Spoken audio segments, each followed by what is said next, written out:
we're all guilty of not celebrating the mini wins and the maxi wins, right? We're so guilty of this. And like we get mired in how busy we are. I mean, you have so much to celebrate Yeah. this year. And you've had so many stacks of celebratory pancakes too.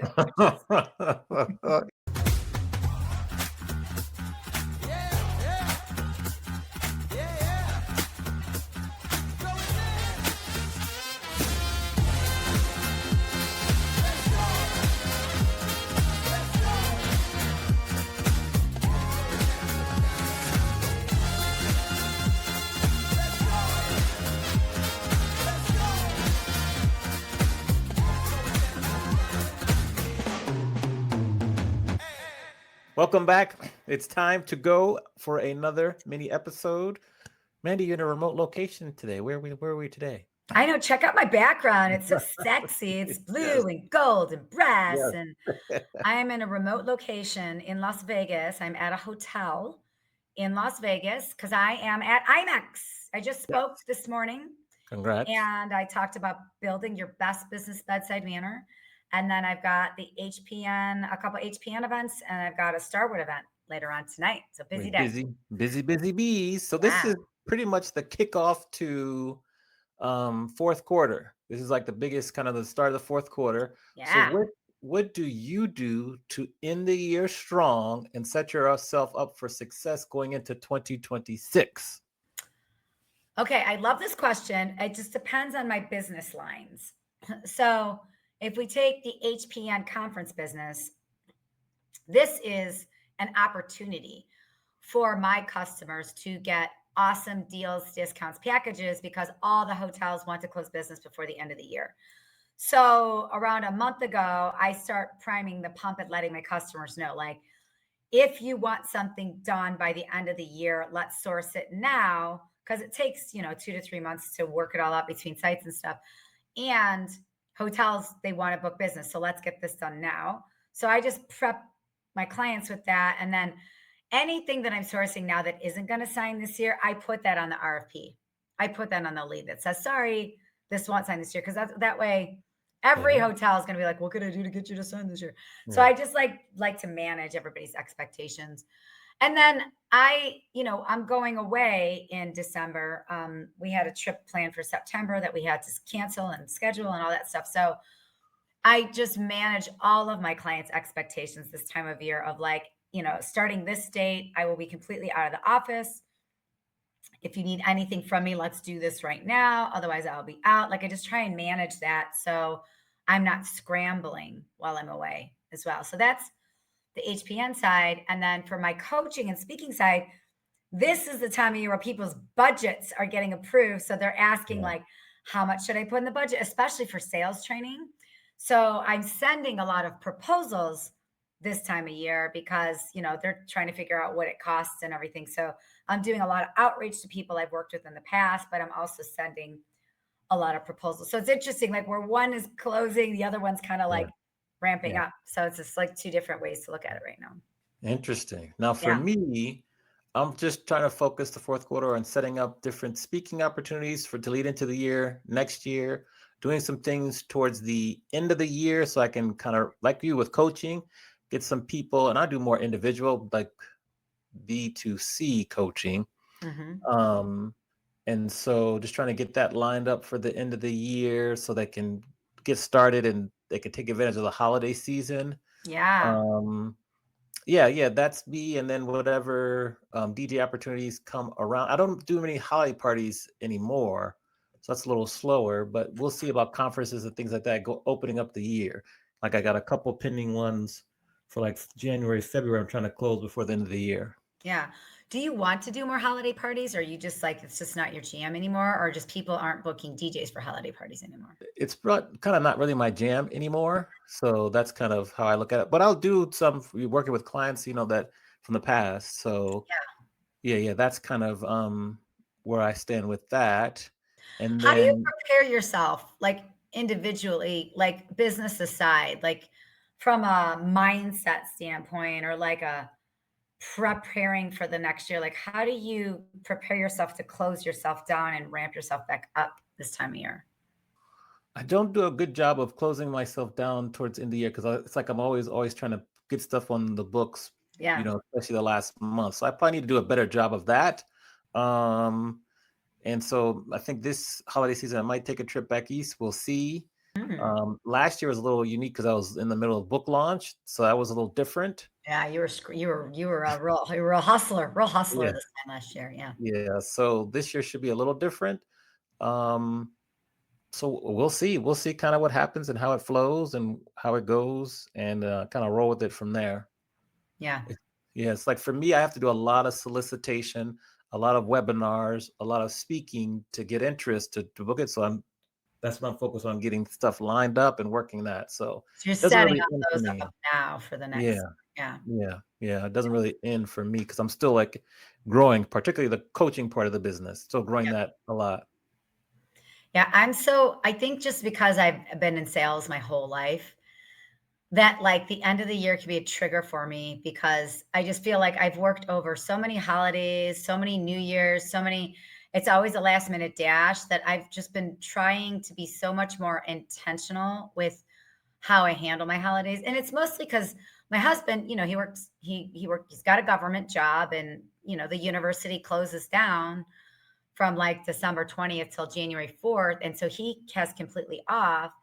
And, he's been there for 10 years. So over the last like 4 or 5 years, I've just been trying to be more intentional about like, that's our time to be together as a family, whether we go to see his family in Northern California, we see my family in Ohio, or we're just like together.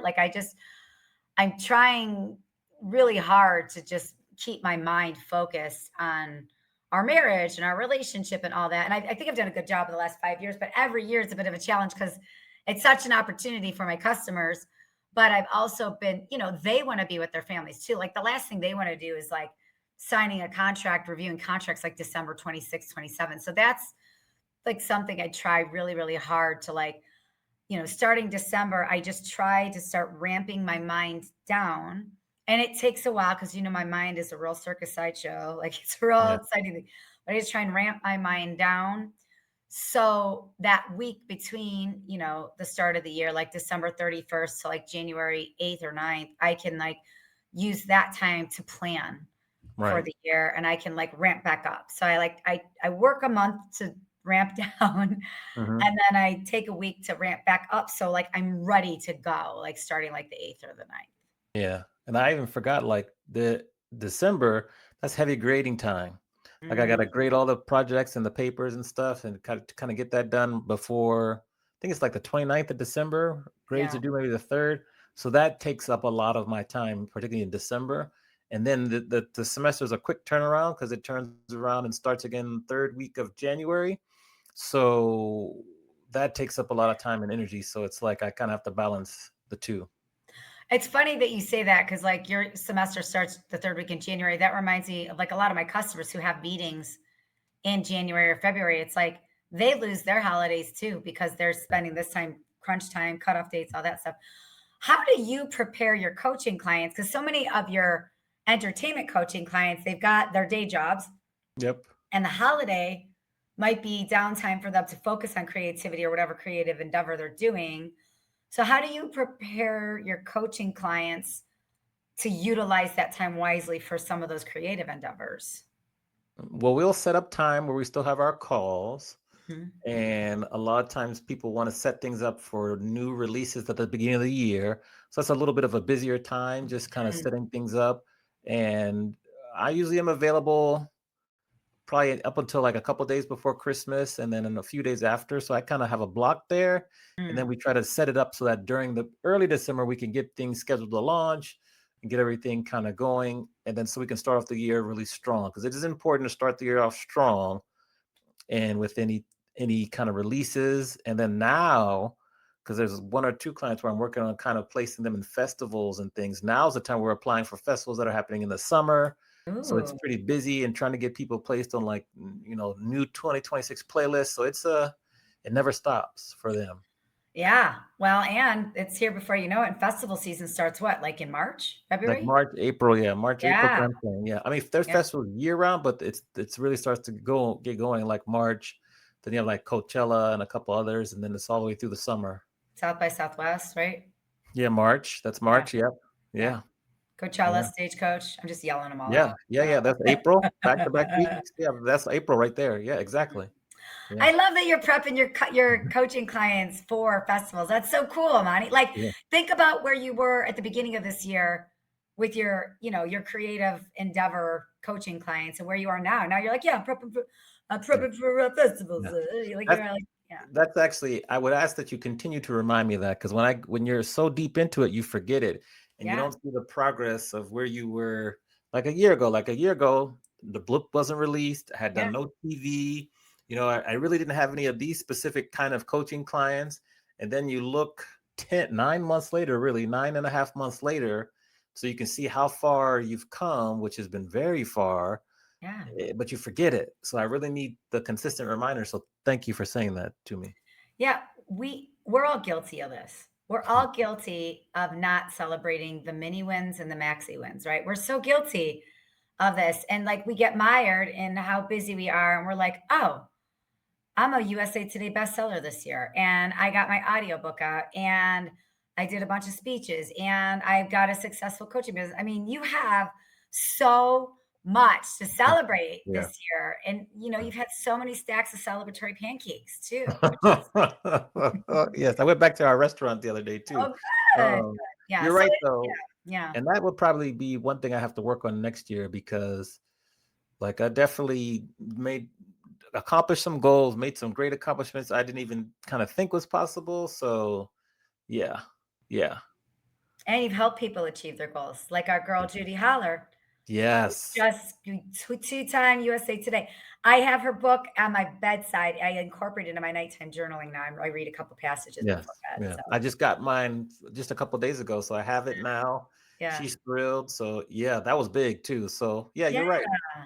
Like you're Yeah, helping your friends become yeah, bestsellers. yeah, That's amazing. It's so yeah, yeah. amazing. It's amazing. Yeah. Okay, well, this was a good review. So we'll have to update this. We have our goal call coming up in the fourth quarter too. So this will be to be continued. But if See you want this. to let us know what you're doing to close out fourth quarter personally and professionally well, leave us a note, leave us a comment. Make sure to rate, review, and subscribe on the platform you're watching or listening on. Also, subscribe on YouTube and tell a friend. And with that, we will see you next time for our next mini episode. Bye, everyone. Bye. Thank you for tuning in to Adventures in Business. Don't forget to rate and review our podcast on the platform that you're currently listening it on. And don't forget to share it with your friends and anybody that might be as much of the business nerds as Amani and I are. See you next time for another captivating interview.